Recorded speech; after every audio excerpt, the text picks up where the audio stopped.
Assalamualaikum warahmatullahi wabarakatuh.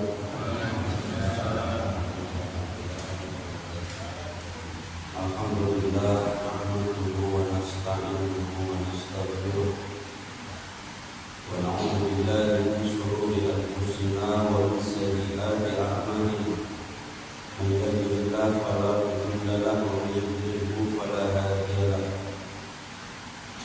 Asyhadu an la ilaha illallah wahdahu la syarika lahu wa asyhadu anna sayyidana Muhammadan abduhu wa rasuluhu la nabiyya ba'dahu. Allahumma shalli ala sayyidina Muhammadin wa ala alihi wa ashabihi ajma'in, amma ba'd. Saya hormati Ketua BKM Masjid Nurul Huda serta para pengurus yang hadir pagi hari ini. Saya muliakan para orang tua kami, para ustaz, khusus imam rawatib Masjid Nurul Huda, serta seluruh jamaah sholat subuh, Bapak Ibu yang dimuliakan Allah Subhanahu wa Ta'ala. Marilah sama-sama bersyukur kepada Allah. Pagi ini kita masih diberikan kemudahan untuk hadir di masjid yang mulia ini, meskipun suasana dalam keadaan hujan, namun itu tak menyurutkan semangat kita untuk hadir di masjid ini melaksanakan ibadah sholat subuh. Maka pantaslah jika kalimat ini kita ucapkan bersama-sama. Mari sama-sama melafazkan alhamdulillahirabbil alamin. Berselawat kepada Nabi Muhammad, mengharapkan syafaat dari kiamat, dengan mengucapkan lafaz Allahumma sholli ala sayyidina Muhammad. Semoga kelak kita diakui sebagai umatnya Nabi Muhammad sallallahu alaihi wasallam. 17 Agustus 2024, 79 tahun yang lalu, kita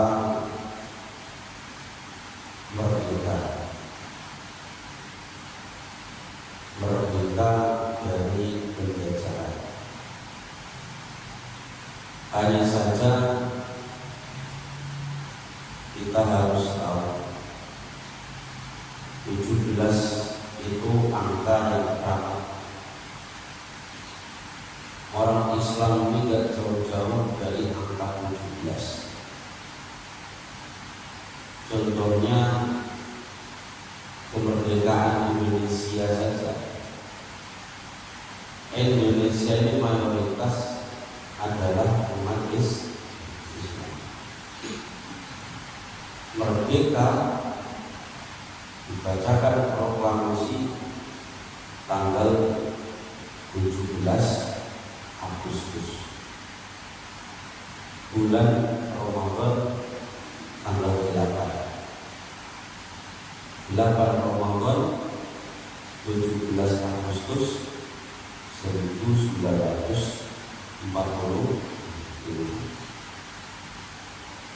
Umat Islam perang pertama kali yang terbesar, perang pertama umat Islam yang terbesar dan umat Islam menang pada waktu itu adalah perang Badar. Perang Badar itu terjadi tanggal 17 Ramadan. Tanggal 17 Nabi Muhammad Sallallahu Alaihi Wasallam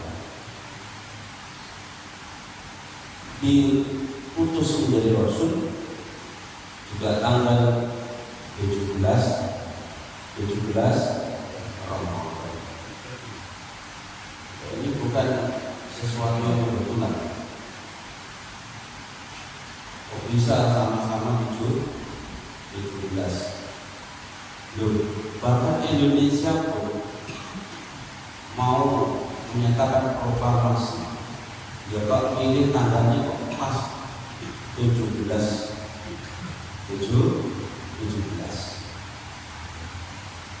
Rukun sholat sebagian pendapat juga 17. Rakaat sholat dalam satu hari, rakaat sholat dalam satu hari 17 rakaat. Subuh 2 rakaat, zuhur 4 rakaat, asar 4 rakaat, isbiro 10, maghrib 3 rakaat, isya 4 rakaat, 17 rakaat. Jadi orang Islam ini gak jauh-jauh dari angka 17. Karena ini kalau 17 1945 sebagai hari kemerdekaan kita ini sudah pas. Karena itulah dari dulu Islam juga tidak jauh dari angka 17. Pagi ini hujan, semoga hujan ini adalah hujan rahmat dari Allah Subhanahu wa Ta'ala. Pas di tanggal 17 Agustus 2020. Bapak Ibu hadirin yang mulia, meskipun kita merdeka, ya, tapi kita tidak akan bisa merdeka dari beberapa hal. Orang yang beriman tidak boleh merdeka dari beberapa hal. Merasa dia bebas dari beberapa hal. Orang beriman jangan ngaku beriman kalau dia merasa bebas dari beberapa hal. Karena kita harus selalu khawatir. Orang kalau khawatir itu berarti belum merdeka. Ya kita memang sudah tidak dijajah. Tetapi dari hal ini kita tidak bisa bebas sampai hari kiamat. Beberapa hal ini adalah yang pertama yang harus selalu kita khawatirkan sebagai orang yang beriman. Khawatir kita kalau Allah mencabut iman kita dari diri kita. Khawatir nggak kalau Allah tiba-tiba mencabut iman dari diri kita? Pak, Bu, Pernah nggak kita berpikir, gimana ya kalau misalnya tiba-tiba saya goyah, saya keluar dari Islam dan meninggal dalam keadaan tidak beriman. Padahal itu bisa saja terjadi. Hilangnya iman, hilangnya nyawa, itu suatu yang gaib. Kita tidak bisa tahu kapan iman ini masih menempel dalam diri kita. Apakah kita bisa mempertahankan sampai nanti akhir hayat kita atau tidak? Kita tidak tahu. Hanya saja kita selalu meminta kepada Allah. Kita harus berikhtiar agar iman ini tetap di dalam hati kita sampai akhir hayat kita. Sama, kita pun tidak tahu sampai kapan nyawa ini akan Allah berikan kepada kita. Kapan dicabut? Tapi kita juga harus berusaha supaya nyawa kita ini tetap masih hidup kita ya. Kalau sakit kita ya disuruh ikhtiar berobat. Ini ikhtiar. Kalau iman, untuk menjaga iman kita harus setiap hari memupuk iman kita. Dengan apa? Dengan sholat 5 waktu.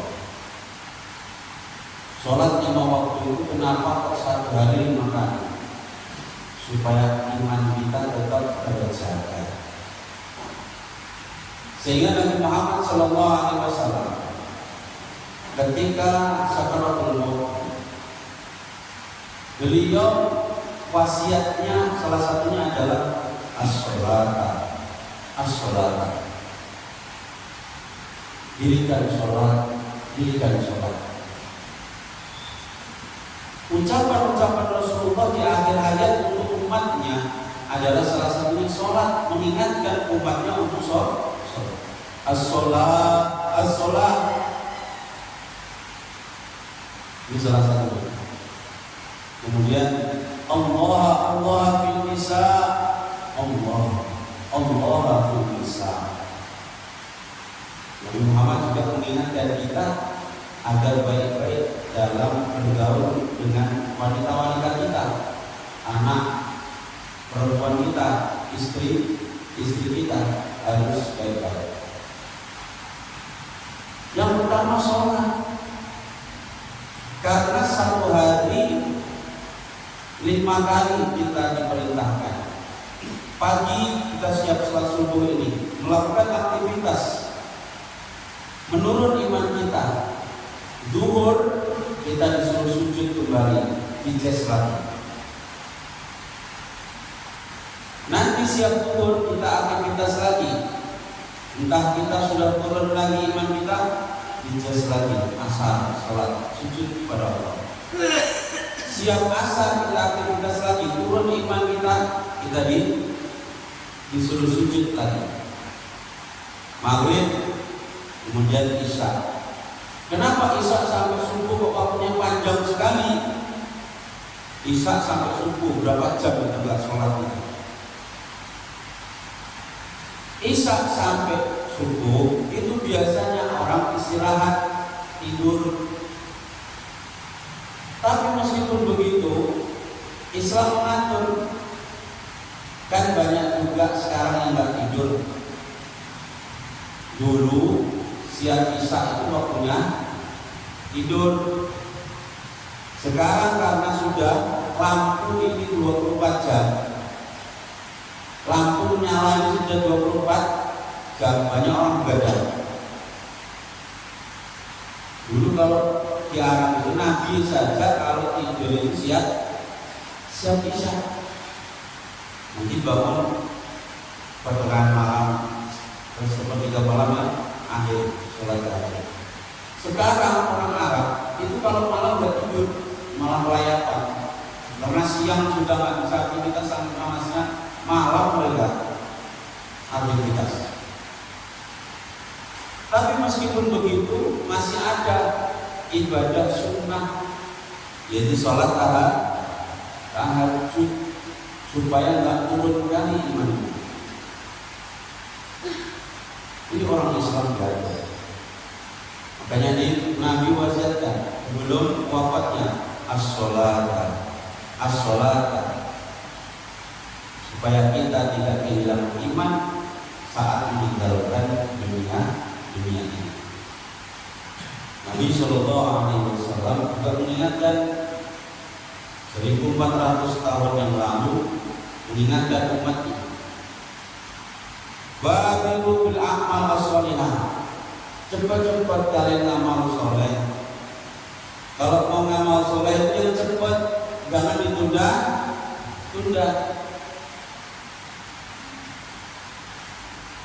Nanti di akhir zaman satakunu fitanun kakito ilail al-mudlil, akan datang fitnah akhir zaman yang datang silih berganti seperti gelap beritanya malam. Saking ngerinya fitnah akhir zaman. Yusbihur rajul mu'minan wa yumsi kafiran. Pagi itu seorang laki-laki masih iman, sore sudah kafir. Pagi masih beriman, sore sudah kafir. Saking ngerinya fitnah akhir zaman. Wa yumsi mu'minan wa yusbihu kafiran. Wa yumsi mu'minan wa yusbihu kafiran. Sore masih iman, pagi sudah kafir. Sebegitu ngerinya akhir zaman itu. Kata Nabi, lanjutan hadis, ya bi'udinahu bi'aradin minan dunia. Laki-laki itu menjual agamanya dengan sedikit dari harta dunia ini. Bapak Ibu yang mulia, oleh sebab itu kita nggak usah tunda-tunda kalau mau berbuat baik. Kalau amal soleh nggak usah ditunda-tunda, cepat-cepat. Akhir zaman ini ngeri. Memang informasi mudah didapat, tapi begitu juga kekufuran ini mudah sangat dilakukan. Orang di rumah nampaknya gak ngapa-ngapain, tapi buka HP, dengerin pengajian, nengok informasi, masuk, jadi informasi ini salah menyesatkan dia. Akhirnya dia goyah, dia keluar dari agama Islam. Ini mudah saja terjadi. Ya. Sibukkan kita dengan hal-hal yang baik.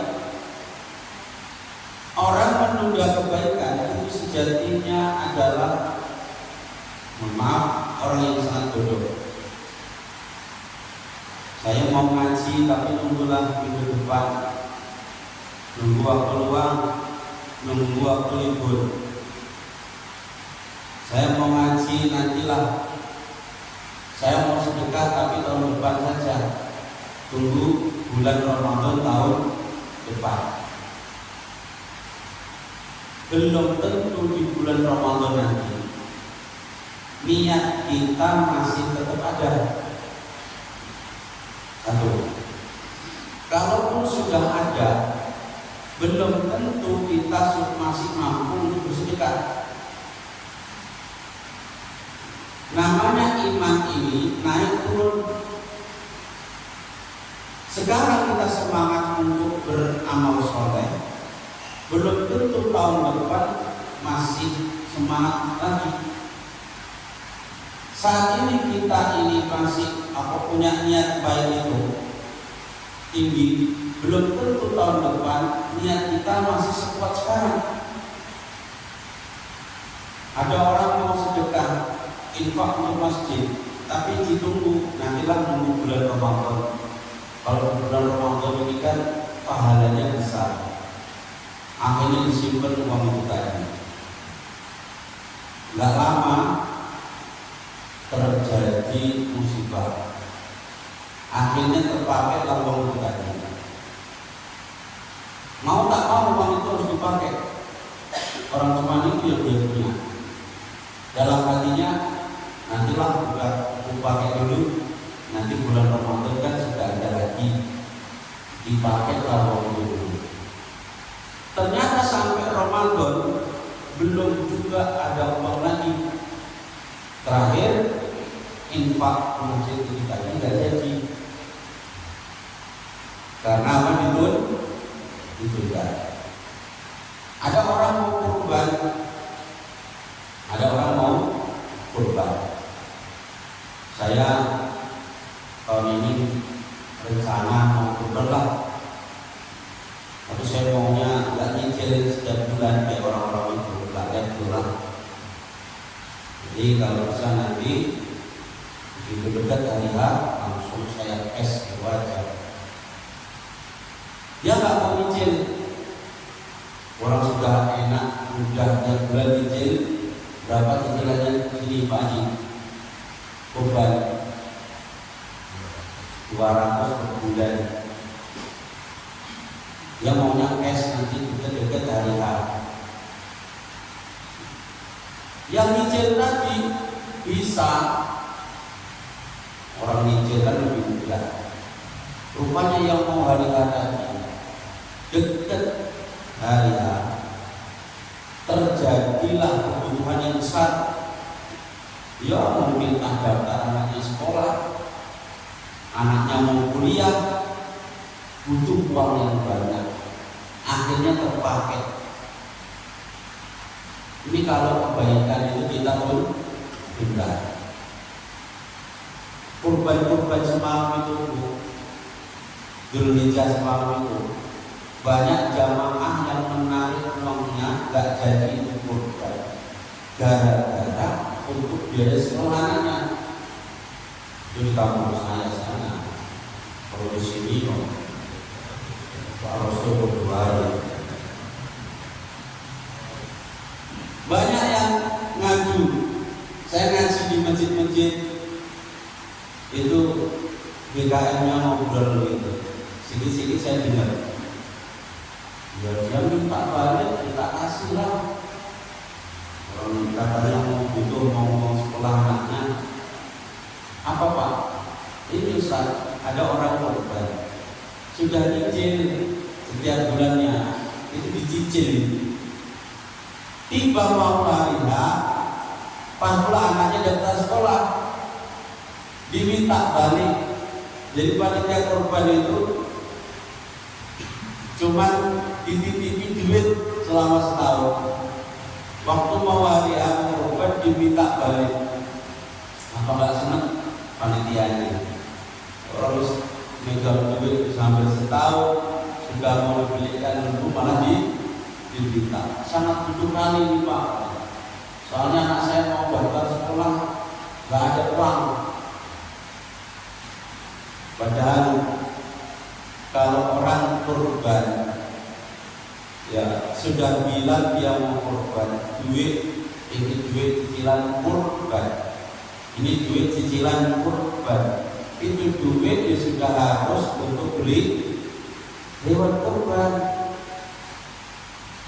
Setiap bulan dia bilang asal nyicil, dia bilang Pak ini uang berapa Pak ini? Oh ini cicilan kurban, ini cicilan kurban. Ucapan kita ini loh yang dinilai ulama, sebagai ulama mengatakan itu sudah jadi kurban nadar. Dan nadar berarti apa? Wajib. Tapi sebagian ulama kalau enggak bilang mazhab enggak jadi nadar. Tapi ada yang bilang cukup kita bilang ini uang untuk kurban, ini uang untuk kurban. Ya wes itu harus dibelikan hewan kurban. Dapat diminta lagi hati-hati di sana. Makanya kalau kita kurban dia beli sembelih itu aja, suruh sembelih. Yang pertama khawatir kita iman dicabut dari dalam diri kita. Jangan dipikir kita Indonesia ini sudah merdeka betul. Merdeka itu cuma dari penjajahan. Dari yang lain betul. Khususnya dari ini sampai kapanpun kita tak akan pernah merdeka dari ini. Kita harus khawatir jangan sampai iman ini terlepas dari dalam hati kita. Kita jaga dengan cara apa menjaganya? Sholat 5 waktu. Sholat 5 waktu. Yang kedua, khawatir kalau malaikat mencatat sesuatu yang membuat kita malu di akhirat nanti.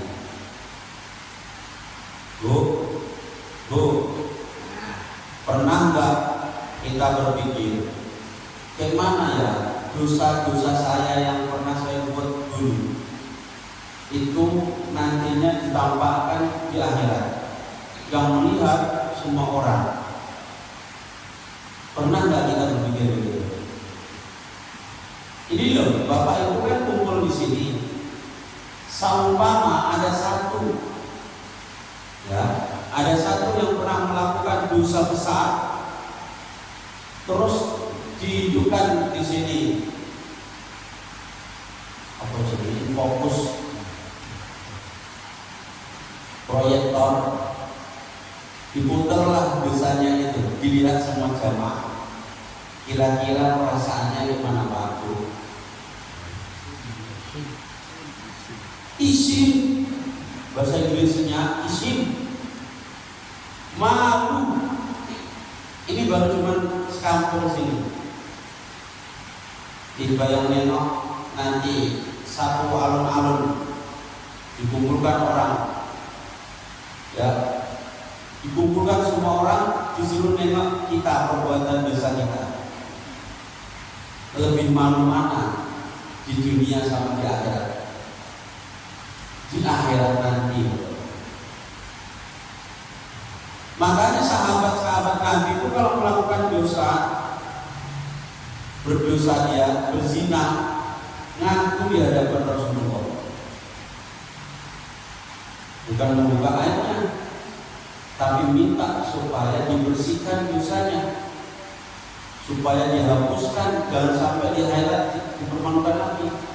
Kalau bisa di dunia selesai urusan. Ya Rasulullah, saya sudah berbuat zina. Ada seorang perempuan datang kepada Rasulullah. Ya Rasulullah, saya sudah berbuat zina. Anak yang ada di dalam kandungan saya ini bukan anak Pak, ini memang bulut kayak gini. Anak yang ada di dalam kandungan saya ini, ya Rasul, ini anak hasil zina. Tolong bersihkan saya, sucikan saya. Maksudnya kalau orang sudah menikah, mengakui perbuatan zina, maka harus dirajam. Dirajam itu tubuhnya dipukul separuh badan, kemudian dilempari batu sebidang segini, dilempari orang satu kampung, dilempari sampai mati, itu dirajam. Kok berani perempuan ini mengakui kesalahannya? Karena takut di akhirat nanti dipermalukan. Itu orang berbuat zina pada zaman Nabi Muhammad, takutnya sampai segitu dipermalukan di akhirat. Sekarang orang berbuat zina gak ada kamunya Bu. Anak-anak kecil-kecil sekarang justru malah di-share di video. Na'udzubillah min. Ada seorang anak usia 10 tahun, perempuan, ya, yang cowoknya ini 13 tahun, itu sudah berani berbuat zina.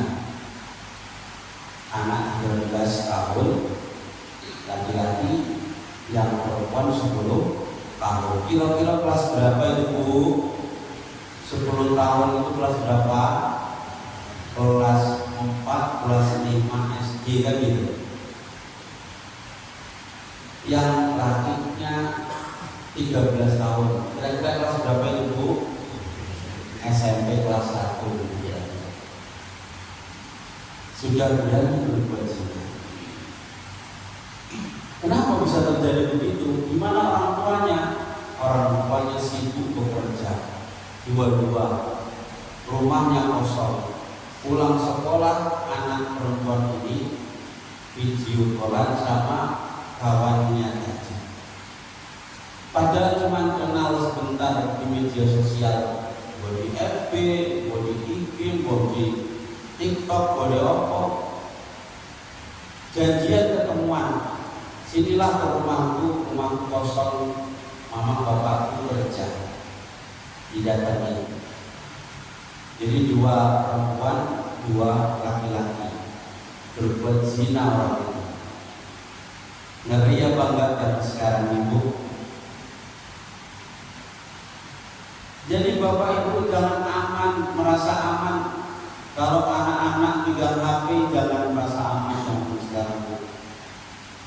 Nanti kalau sudah kejadian nggak nyangka ya. Kupikir banyak anak baik-baik, nggak nyangka ya, kok sampai bisa berbuat seperti itu. Nggak nyangka semua karena HP tadi. Jangan sering-sering dipegang HP. Makanya yang paling aman ya untuk anak itu nggak usah dikasih HP. Tapi sekarang masalahnya kalau nggak dikasih HP malah minjem HP kawannya repot. Rata-rata saya lihat anak-anak sekarang usia SD pun sudah dipegang HP. SMP sudah pegang HP masih. Ya kan bukan hanya untuk itu aja Ustaz. Nanti kalau sekolah kan sudah dihubungi baik. Kan bisa sekolah misalkan tanya sama gurunya sudah pulang apa belum? Bisa tanya gurunya. Harus ada sekolah kayak gitu yang dihubungi khusus. Ini dipegangi HP. Kita belum tahu kejahatan anak-anak sekarang. Jangan kita merasa aman. Saya dengar kabar itu nggak nyangka saya. Anak umur 10 tahun, sisi 13 tahun. Dulu Pak, saya masih SD, rata-rata anak itu terbuka roknya, dibuka sama kawannya itu nangis. Anak SD. Tapi bukan saya yang buka, ya. Enggak, kawan saya. Bukan saya yang buka, kawan saya buka. Aku nampang dulu. Saya ingat sekali waktu masih kelas 5 SD. Namanya pun saya tahu, tapi nggak saya kasih tahu bapaknya. Menjaga properti jurnalistik. Ibu nggak nangis. Tiba sekarang, padahal dulu SD saya ingat anak-anak itu nggak ada yang pakai jilbab, nggak ada. SD zaman saya dulu. SMP pun awal-awal itu celananya masih pendek, roknya masih pendek anak SMP. Orang muncul peraturan pakai rok agak panjang itu tak tahun 2000-an ya Pak. Tahun 2000-an. Saya masih ingat. Anak-anak ada bahkan ada guru non muslim kalau ngajar pakai rok lututnya nampak. Aku ingat sampai sekarang. Kalau maksiat itu nggak lupa. Setelah nggak lama muncul peraturan, meskipun guru non muslim nggak boleh pakai rok di atas lutut, harus di bawah lutut. Tapi kayak gitu pun pakaiannya itu masih jarang sekali perbuatan seperti itu. Sekarang inilah alhamdulillah sudah berhijab, berjilbab, tapi karena pegang HP jadi merasa anaknya bebas kalau lagi sendiri, gak ada awasi. Kok sampai sini ini tadi bagaimana ceritanya? Yang kedua, khawatir kita ditampakkan sesuatu yang membuat kita malu nanti di akhirat. Sahabat perempuan Nabi datang, ya Rasul, saya berbuat zina. Tolong saya dibersihkan dari dosa ini. Oh, zaman sekarang nanti kalau anakmu sudah lahir kamu sini. Disuruh baliklah nanti kalau anakmu sudah lahir ke sini. Setelah lahir dibawa anaknya itu. Ya Rasulullah, ini anak saya sudah lahir, saya mau dibersihkan dari dosa.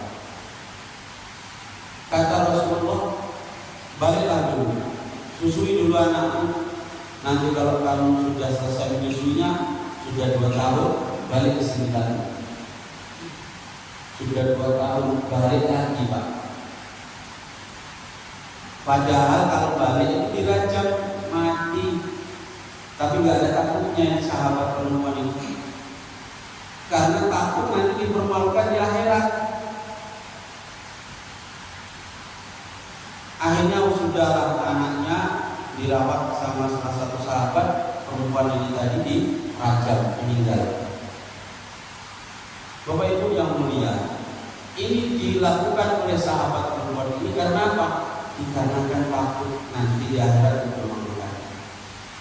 Makanya kita memohon kepada Allah, dosa dulu yang pernah kita perbuat, yang seumpama ditampakkan semua orang membuat kita malu, semoga dihapuskan oleh Allah Subhanahu wa Ta'ala. Kita semua ini kan pernah berbuat dosa ya Bu ya, Pak, pernah berbuat dosa. Bahkan dosa itu kalau ditampakkan kita akan sangat malu. Maka semoga Allah menghapuskan dosa-dosa itu. Amin Allahumma. Amin Allahumma. Yang jawab amin, semoga dosa itu dihapuskan. Amin Allahumma. Pulang dari masjid ini dihapuskan dosa itu. Amin Allahumma. Yang ketiga,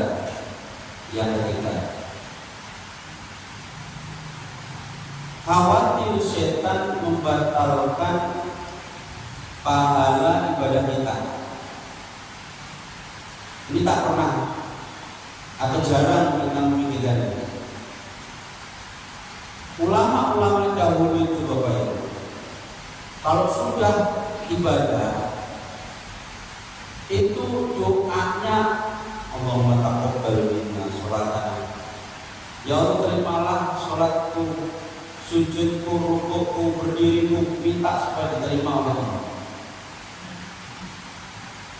Kita sekarang ibadah ini gak peduli mau diterima ya syukur, nggak diterima ya nggak apa-apa. Nah, padahal kalau ditanya Bapak Ibu mau surga atau neraka, pasti jawabannya surga. Tapi nggak pernah khawatir sholat subuh ini tadi loh. Sholat subuh tadi kita ini tadi diterima atau enggak ya? Jawabannya enak, ya wis, mau diterima mau enggak yang penting sudah saya laksanakan. Ini untuk apa sih kekhawatiran ini, diterima atau tidak? Kekhawatiran ini supaya mendorong sebagai motivasi kita agar ibadah kita tidak sembarangan, serius. Bagaimana supaya saya diterima ibadah saya? Syarat ukurnya harus tahu, harus dipelajari dulu. Kemudian sebelum sholat harus benar-benar dipersiapkan. Ketika sholat harus khusyuk karena takut tidak diterima. Maksudnya itu supaya serius sholatnya. Ulama zaman dulu kalau sudah puasa Ramadan Bapak Ibu, 6 bulan setelahnya itu minta, ya Allah terimalah ibadahku selama 1 bulan Ramadan kemarin. 6 bulan setelahnya baru minta, ya Allah sampaikan aku pada tahun Ramadan tahun depan. 6 bulan minta supaya diterima ibadah tadi. 6 bulan setelahnya minta supaya disampaikan ke Ramadan tahun depan. 6 bulan. Bu, Ramadan kemarin sampai sekarang sudah berapa bulan? Syawal, Dzulqa'dah, Dzulhijjah, Muharram, Safar. Setiap hari ini baru 5 bulan. Apakah kita masih berdoa supaya ibadah Ramadan kemarin diterima? Jawabnya sehingga lupa pun. Inilah kita sekarang ini, Bapak Ibu. Yang sudah lah katanya. Minta supaya tetap diterima ya Allah. Terimalah ibadah di Ramadan tahun kemarin dan sampaikan aku di Ramadan tahun depan. Ketiga, setiap ibadah kita khawatir gimana nanti kalau ibadah saya ini tidak diterima Allah. Jangan sampai ibadah saya ini tidak dapat pahala di sisi Allah. Kita sedekah, ya harus dipikir. Jangan sampai saya sedekah ini saya sudah mengeluarkan duit, jangan sampai tidak diterima oleh Allah. Jadi sedekah itu jangan sampai dicampuri riya, ya jangan diungkit-ungkit, karena itu yang membatalkan pahala sedekah kita. Jangan ada unsur sombong. Apa-apa yang perlu kita perhatikan ketika sedekah. Nah, ini jadi kita itu berilmu dulu baru beramal. Jangan lupa ibadah. Ingat kita ibadah. Kita sholat, kita sedekah, kita tahajud, tapi nggak tahu apa yang membatalkan pahala ibadah kita. Ini sama kayak orang dengan membabi buta isi tong air, ngisi ember, ya pakai air, tapi nggak diteliti embernya bocor atau tidak. Isi terus, ember bocor nggak dibukain, biarin aja. Kira-kira terisi nggak itu ember? Nggak bisa. Kita beramal rajin, tapi nggak khawatir yang membatalkan pahala amal kita. Nanti sama dari kita. Yang keempat, khawatir malaikat maut mencabut nyawa kita, sedangkan kita dalam keadaan lupa, dicabutnya mendadak. Na'udzubillah min. Ada yang lagi joget-joget di panggung, tahu-tahu tumbang meninggal. Ada Pak? Ada yang lagi makan kesendek meninggal. Ada Pak? Ada jamaah tabligh kawan saya cerita lagi makan Pak, kesendek meninggal Pak. Makan roti kesendek. Bahkan ada ngaji duduk-duduk dia ngantuk, tahu-tahu lewat, ada Pak. Makanya ini ngaji itu ngantuk, ada di sini.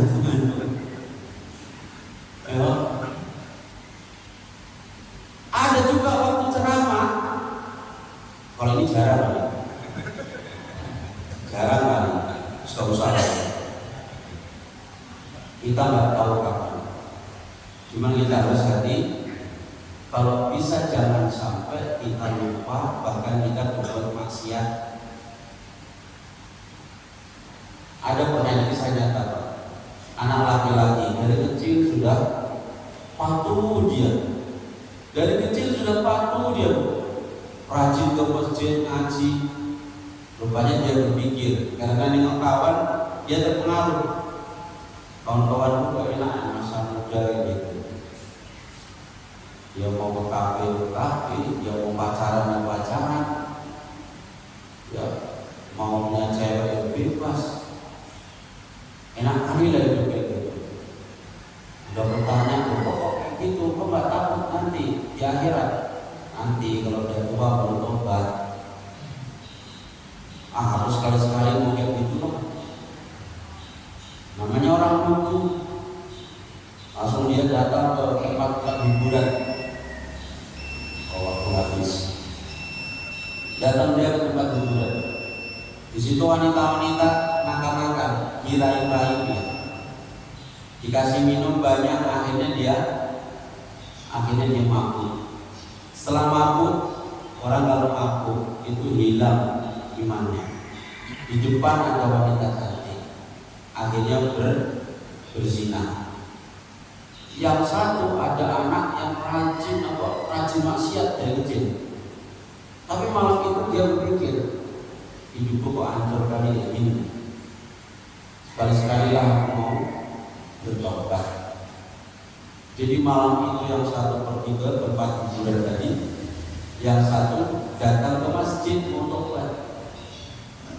Pas kejadian malam itu juga terjadi gempa.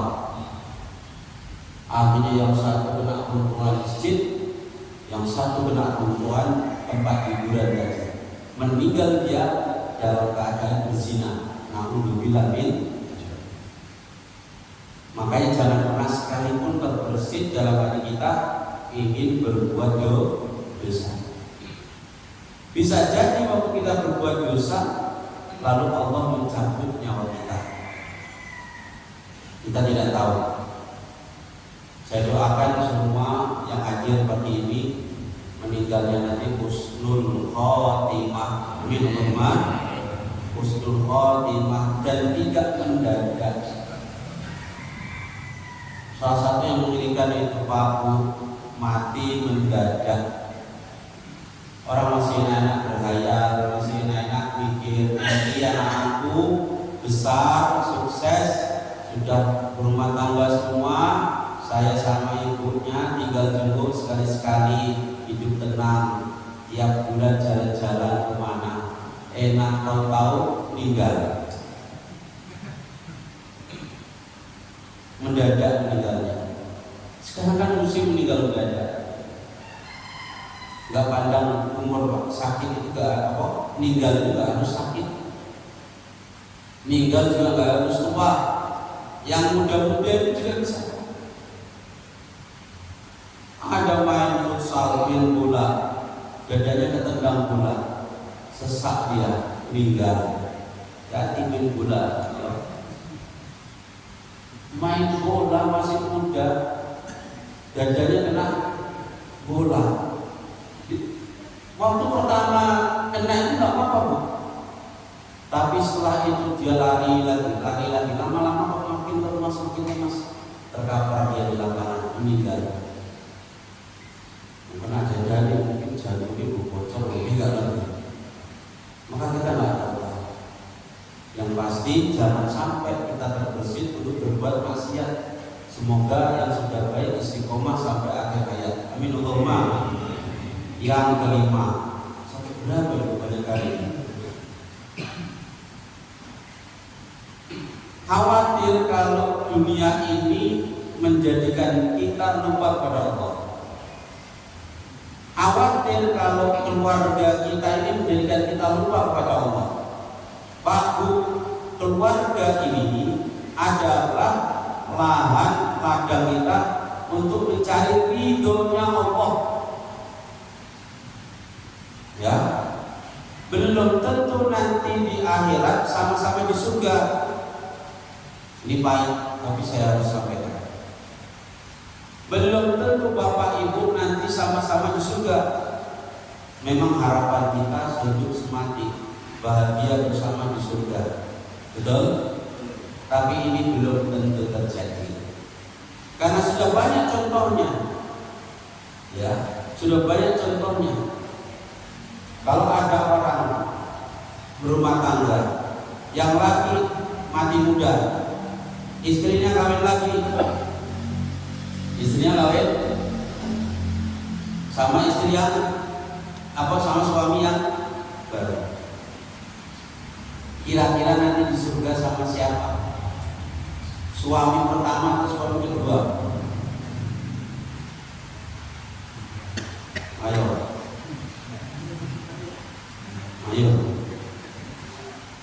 Makanya kalau disampaikan, kalau saya ditanya sama istri saya, Mas, nanti kalau adik meninggal, Mas kawin lagi atau enggak? Tanyain kalau adik tinggal, Mas kawin lagi atau enggak? Aku ditakoni ngono yo, bingung. Tak jawab kawin meneh, mesti ngamuk. Nek tak jawab nggak akan kawin lagi, kok nampak kali bohongnya.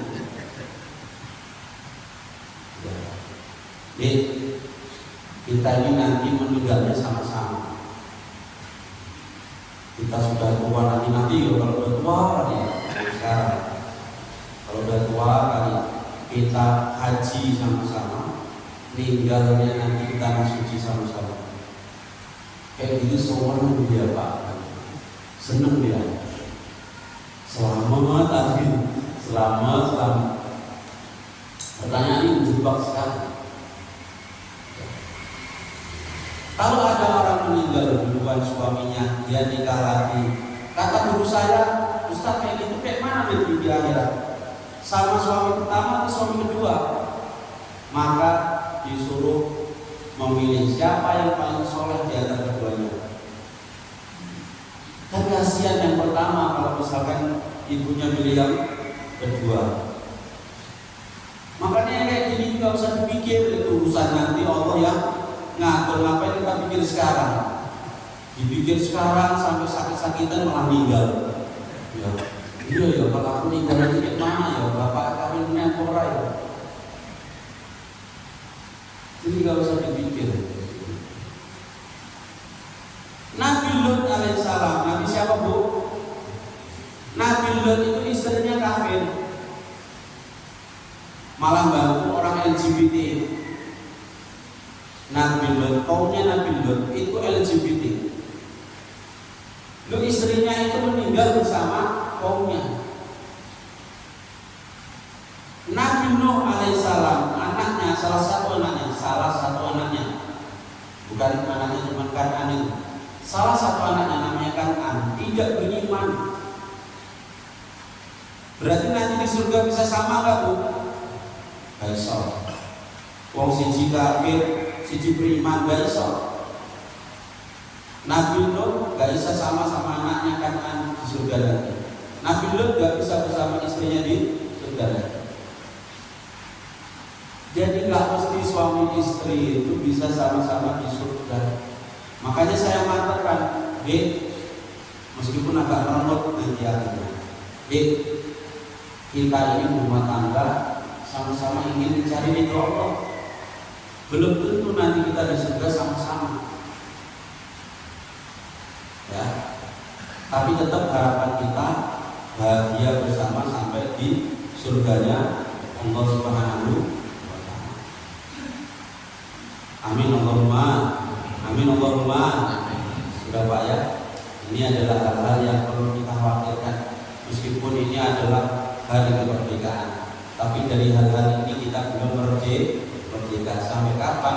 Sampai kita nanti benar-benar pasti kita ini tahu tempat kita di surga atau di neraka. Semoga bermanfaat apa yang disampaikan ini, bermanfaat untuk saya pribadi dan Bapak Ibu sekalian.